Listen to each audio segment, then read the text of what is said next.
With it being college football magazine season, the Heels Up blog gets a chance to sit down and talk to sporting news writer Bill Bender about what he sees for the Tar Heels this upcoming season. All right, so jumping into it really, as a national guy, how did you feel that last season's 3-9 year? What did that do to the Tar Heels Nationals perspective? I mean, especially after we had the 11-3 season. I think we were starting to seem like one of those teams trending up. How bad did last year really hurt us? Well, it definitely the program took a step back. There's no way you don't when that kind of season happens. I think, and it really started with those early season losses to Cal and Louisville. I mean, when you start a season in an 0-2 hole, it becomes a challenge to motivate your team. And I get that. North Carolina is not the first team that's happened to, but I think the challenge now for the Tar Heels will be reestablishing themselves in the Coastal. I mean, Virginia Tech's not going to slow down, Fuente. Miami's certainly not going to slow down with Mark Richt. That's only going to continue to swell. So that'll be North Carolina's biggest challenge this year. Well, and then I think one of the things that everybody is kind of wondering, being in the Tar Heel community, I think a lot of people kind of want to push it under the rug if there is anything there. How hot do you actually think Larry Fedora's seat is heading into this season? Well, I don't know if it's hot. When you sent me this question, I wasn't sure. Because I will say this, though. He used to be a guy and I do all those hot seat coaching lists when a job pops open. Mm-hmm. And he was, in the previous cycle, he was in every one of them. Larry Fedora is a hot candidate for this job or this job, and none of them really materialized. And then this year, he wasn't. So I think that's one effect of a 3-9 season. And then I think, from there, you got to wonder, how is he going to compete in this division where everybody is improved?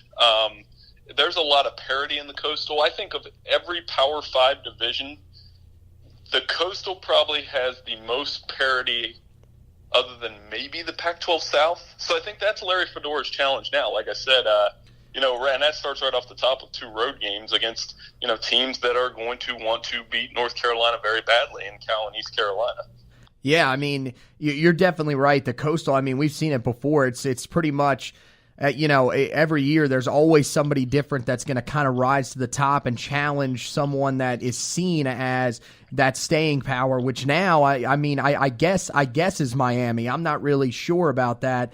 Virginia Tech's probably that other one, and then, behind them. But you're right. I mean, you could see every team really making a bowl game out of the Coastal, and that's something that, I think a lot of people have trouble wrapping their head around that, hey, these teams are good in this division. If we do lose an in-division game, it's not like we're losing to, a division that's horrible. So, jumping a little bit more into the on the field stuff, the Tar Heels quarterback situation is definitely one that they've got to get figured out. How important do you think that it will be for this team to find that starter quickly? Well, whether it's Elliott or Surratt, and Surratt's a guy actually that when I lived down in Charlotte up until like 14, and I'd heard about him through a guy, one of my close friends that lives up in Lincolnton. So I know what he's about. I'm surprised that he didn't really take hold of that job last year once he got a chance. And I think that's going to be the key for either one of those guys is, taking hold of the job. And when I watch quarterbacks in that kind of offensive system, it's weird. Like, most people will look at the touchdowns and the yards per attempt and those kind of things. The thing I look at, honestly, is completion percentage, because if you're not completing at least 60% of your passes in that kind of offense, Anthony, that's a problem. So right. I think the accuracy from both the quarterback that shows the most accuracy will take control of that job. So I don't know if it's going to happen right out of the go. But, I mean, you're going to find out in that game against Cal, because they're going to have to, score some points to win that game. Yeah, I mean, Chaz was definitely one of those guys that I thought was going to probably – I thought he was going to come in and take that job, pretty, I'm not going to say easily, but I thought he would come in and really dominate once he got on the field and at least become that guy that could be a placeholder, if anything. And you're right. You've got to be able to complete passes in that offense because a lot of it is the short passing game, especially last year when we lost that guy that could kind of take the top off. We never really found that guy after Mac Hollins left. Hopefully this year we can find that guy potentially in Daz Newsome or maybe even Bo Corrales, but we're still going to have to wait and see there. But I totally agree. And, right now, I would say if you're going to go with accuracy, Nathan Elliott is probably the guy that's going to have just a little bit of an edge because we saw last year how accurate he was and how well the offense was able to move once he took over. So, it will definitely be interesting. But I think, I don't know if it's true for you, but at least from a Tar Heel perspective, do you think either one of these guys can get them back to the level that Marquise Williams or Mitch Trubisky had this offense at? I think so. I mean, the thing with breaking down quarterbacks now, and I think Trubisky almost set an unfair bar for future North Carolina quarterbacks because he came in there, he waited his turn, and in 1 year he showed, and just this is kind of a tangent. If you like what Trubisky did in that 1 year, watch Joe Burrow at LSU, and I bet you it's very similar. That waiting his turn and getting a shot and doing his thing. So I think he almost created this unfair bar for quarterbacks like Surratt and Elliott and whoever. I know they got a couple guys behind them that I'll confess that I don't know as much about. But for future North Carolina quarterbacks, that will be the standard. And I think it can happen, though. I mean, another year in the system, another year around Fedora, like you said, trying to find that receiver who can get over the top. If they find those things, they'll be okay. Yeah, Joe Burrow's a guy that we're kind of trying to keep off the radar. Okay, I mean he was supposed to come to Carolina for a visit. He ends up backing out, so not a great guy to mention right now. But I'm just playing around, man. We wish him the best there, and that's good, man. Yeah, I mean that would have been something great to have another guy like Mitch in there, but. You look at, the backfield, we definitely have some talent there. Jordan Brown, who we saw last year, led the team in rushing, was one of the team's top receivers out of the backfield as well. Michael Carter was a freshman who showed some great talent, especially early on in the year. I mean, he showed against Cal that, look, if he could run like that, for most of the year, man, he would be something special. And then we bring in the transfer Antonio Williams from Ohio State. This group is starting to look like potentially, by the time next year rolls around, because we're not sure whether Antonio Williams will be able to play this year or next year, that they could be one of the better ones, in at least in the ACC, maybe one of those sneaky ones nationally.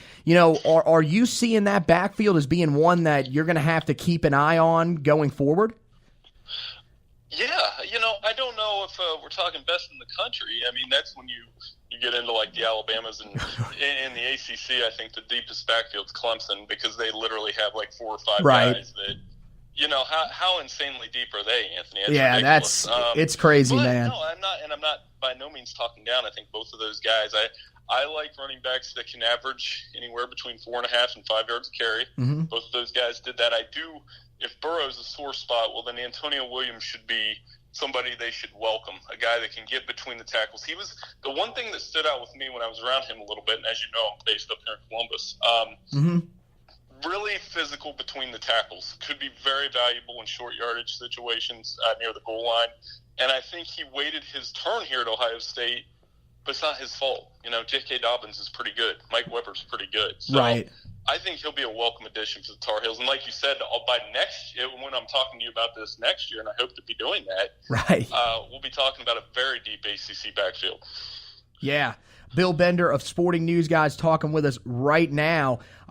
Sticking with the offense, one last question on that. They had their worst year under Coach Fedora last season. Do you feel that this is a team that is in a spot to really bounce back offensively, or are there just too many question marks? Well, there's turnovers. Can't turn the ball over as much as they did last year. And again, I mean, it's completion. When I watch a spread offense like that, and I'm not an X's and O's expert by any means, but I look at a couple factors. One, completion percentage, like I said. 2, yards per carry. how are your running backs doing? Are they getting you in 2nd and 4 instead of 2nd and 8? Mm-hmm. And then the turnovers. You can't turn the ball over in that kind of offense as much as they did last year. I mean, they went from what I believe was the year they went to the ACC championship game, they were, here, I got it right here, +7. And last year they were -6 in turnover margin. Well, there's your difference right there. 13 turnover difference is why you're not in Charlotte versus you're 3-9. So I think turnovers is everything.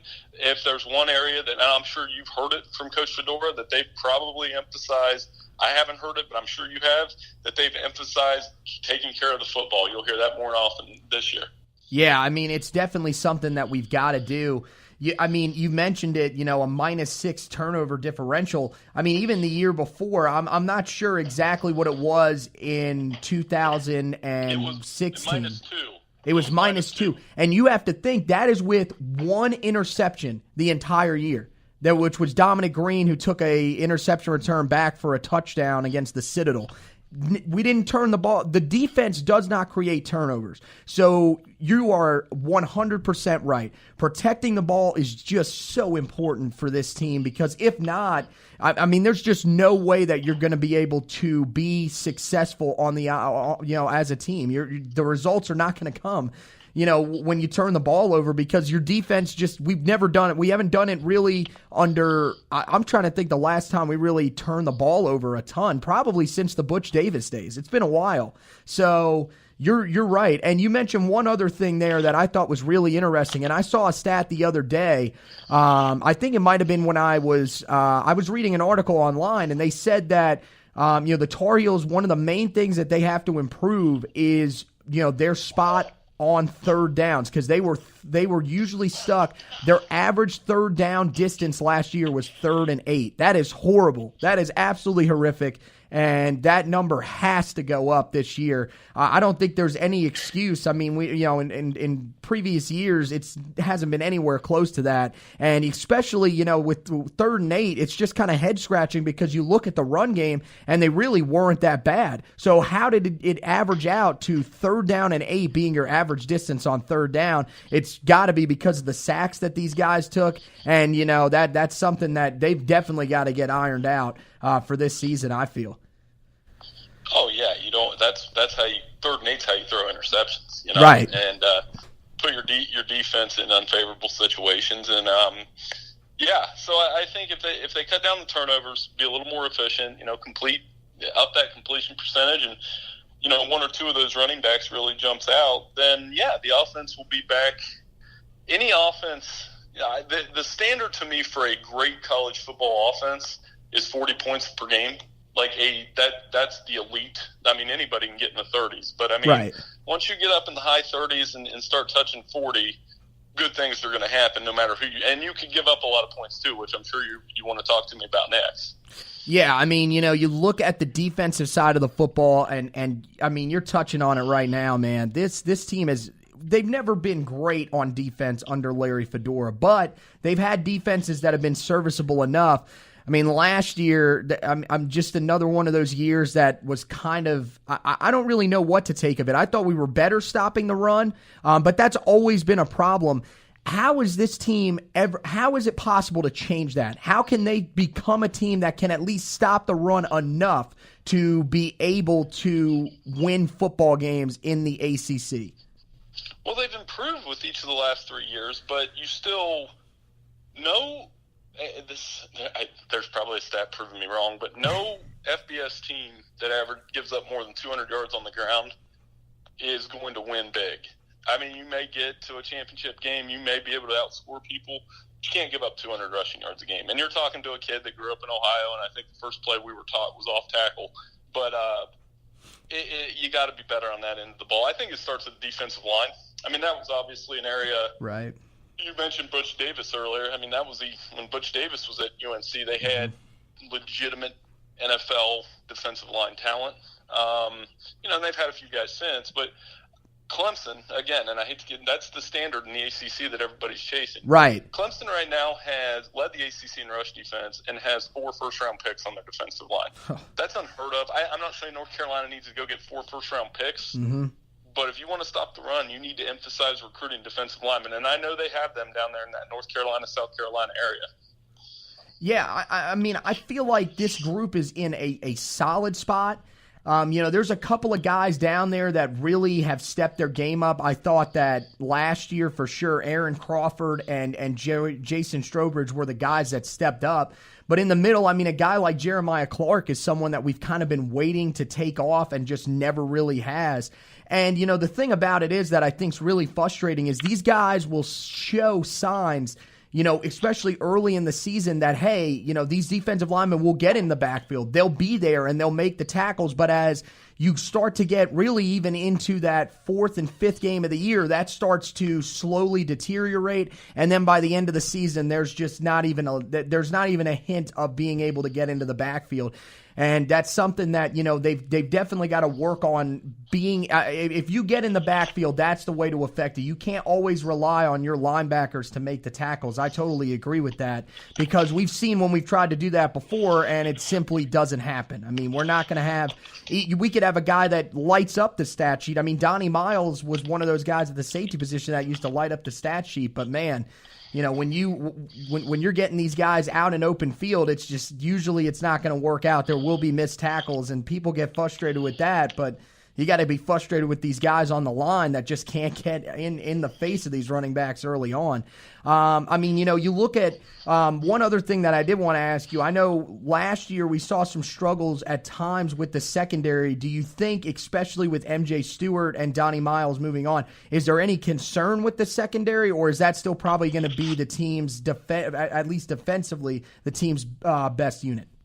Yeah, I mean, that's obviously a concern, but that you want to have a good secondary, and they can be better in that area. Again, to me, it starts on the defensive line. I mean, it's a function of that because if the defensive line's putting pressure on the quarterback, that puts less pressure on your safeties, especially in that conference where, the challenge of playing secondary in the ACC Coastal, you have to have disciplined players because – it's just the different styles. I mean, Georgia Tech's running an option, and then another week you got Pitt doing more of a traditional pro-style attack, and Duke runs a spread, and then, Virginia Tech runs that Justin Fuente offense where they get up and down in a hurry. You have to be disciplined in the secondary. I think that's the biggest challenge for any team in the ACC Coastal, and North Carolina wouldn't be any different. Yeah, so, ultimately now the question turns to where do you think that this team finishes, record-wise and in the Coastal, and, potentially, where do you think at that point the program will be sitting at? Well, I think you'll know what you need to know by October 13th because the schedule's a little front-loaded. We ran our biggest trap games, and I know this isn't what North Carolina fans necessarily want to hear, but I think they are a trap game for UCF, and that UCF has all these, talking about winning national titles and making the playoff, but I think that game against UCF is so important for both schools because UCF's going to have to go on the road and win that game, and North Carolina has a chance to really ruin their season and coming off the two road games. And like I said, last year, you dig an 0-2 hole, all bets are off. If they, find a way to win out at Cal, find a way to win at East Carolina, and then beat UCF, I think that creates so much momentum for that 2-week stretch against Virginia Tech and Miami. And as you guys know there, and I don't think the rest of the nation knows as much, North Carolina plays Miami tough all the time. I mean, last year they played, not all the time, but they played them tough last year. Right. They beat Pitt. Virginia Tech, I'm sure you guys want to erase, but that's okay. And I think you guys can compete in the division. So that's my way of saying that first couple games, if you win those, 7, 8, 9 wins, you can start to think about that. If you lose those, you're probably down in the 5-4-3 area. So that's why that first part of the season is so important this time. Well, there you go. Well, thanks for giving some of our fan base at least a little bit of hope there, Bill. I think some of them were starting to stray a little bit, so hopefully you'll get them back in the right direction, before the season starts here, man. So, hey, man, this was awesome. Thank you so much for doing this. This was just fantastic, and I'll definitely have to have you on back down the line, man. Oh, let's do that. Thank you, and good luck with everything you guys are doing. And it's May, so we're allowed to be optimistic. And check us out at sportingnews.com along the way. Appreciate it. All right, man. Hey, you take care. You have a great day, okay? Thank you. All right, man. All right, guys. So awesome stuff there. Bill Bender of Sporting News stopping by to talk a little bit about what he expects from the Tar Heels. Always great to get those national perspectives on the team as opposed to some of those local or more Tar Heel focused perspectives that, he's giving you some real stuff there, guys. I mean, he just said it right there. There are ways that this team, if they get off to a hot start, can be one of those challengers in the Coastal. If not, if they really struggle out of the gate, and it's not going to be easy. At Cal will not be easy. At home against UCF will not be easy. And then once you get into the ACC, we do end up drawing Syracuse. That's a break, but it's on the road at Syracuse. You're on the road at Virginia. You're on the road at Duke. Those are the easiest games you would look at usually, and all of those games are on the road. So he is definitely right. That 3-game stretch to start the year is going to be extremely crucial. So I want to thank Bill Bender for coming on here, guys. Great guy, great stuff from him, and we're definitely going to have him on somewhere on down the line as the football season starts, and we'll just get his perspective on that. So I want to thank you guys for listening. As always, you can subscribe to the podcast right here on Spreaker. You can subscribe to the podcast on iTunes, Google Play, tons of ways you guys can watch and or listen to it. If you want to watch it on YouTube, you can subscribe there. Again, it's just going to be listening. All you're going to see is the logo on there, so don't think you're going to actually see me on there, but that's another way you guys can listen. And that's going to be all for this episode, guys. As always, go Tar Heels.